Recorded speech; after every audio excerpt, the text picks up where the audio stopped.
Je suis Carole Lanfranc, je suis céramiste.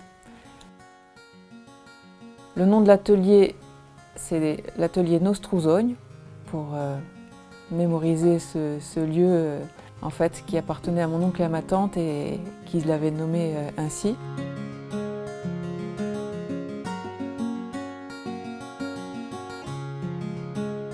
Mon parcours artistique est arrivé dans les années 2006-2007. C'est une reconversion. Je cherchais à faire une formation pour pouvoir toucher à la terre et accéder donc un petit peu à ce milieu de sculpture, modelage. J'avais trouvé un petit atelier qui était situé sur Coenz et j'ai travaillé pendant un petit moment sur cet atelier. Et puis au bout d'un certain temps, j'avais besoin d'aller plus loin, de me former, d'aller un petit peu plus en profondeur sur cette activité. Et je suis partie sur le continent faire une école de céramiste. J'utilise plusieurs techniques et matériaux. Là par exemple, pour faire cette pièce-là, j'ai utilisé la méthode de la plaque. La méthode de la plaque, c'est justement avec la croûteuse. Je suis venue dessiner la forme, je l'ai fait en double, dessiner l'autre partie, une pièce, une autre pièce, et ensuite je suis venue découper des bandes pour fermer l'ensemble de ma pièce. Et pour assembler toutes les pièces, on utilise ce qu'on appelle de la barbotine, qui est de l'argile mélangée avec de l'eau. Et là, ça permet aussi de coller les parties qu'on assemble. Je sculpte aussi. Avec la sculpture, là, on utilise des outils divers.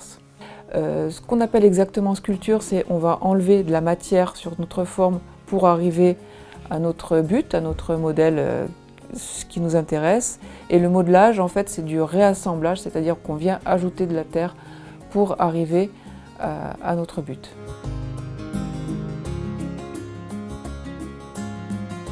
J'anime des ateliers enfants régulièrement sur mon atelier.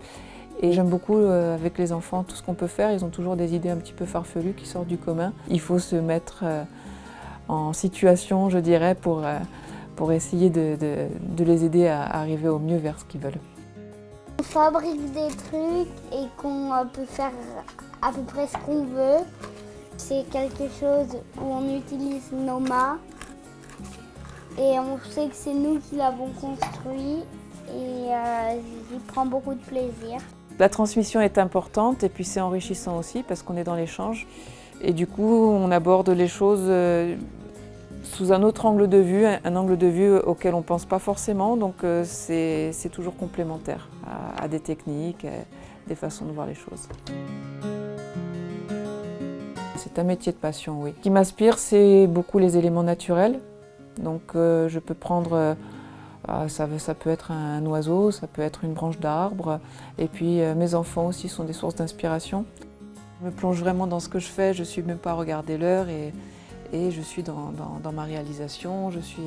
En même temps que je réalise, je pense qu'il y a ce travail introspectif qui se fait aussi dans le mine de rien. Dans mes réalisations, il y a beaucoup de femmes. Quand j'étais plus jeune, j'étais souvent gardée chez mes grands-parents.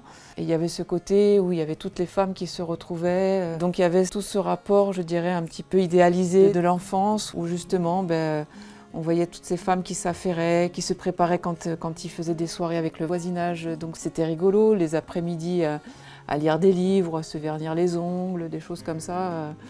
Et c'est vrai que ça reste toujours en mémoire. Quand je disais que c'était un hommage aussi à toutes ces personnes, donc la plupart qui étaient de ma famille, qui étaient présents et qui ne le sont plus maintenant.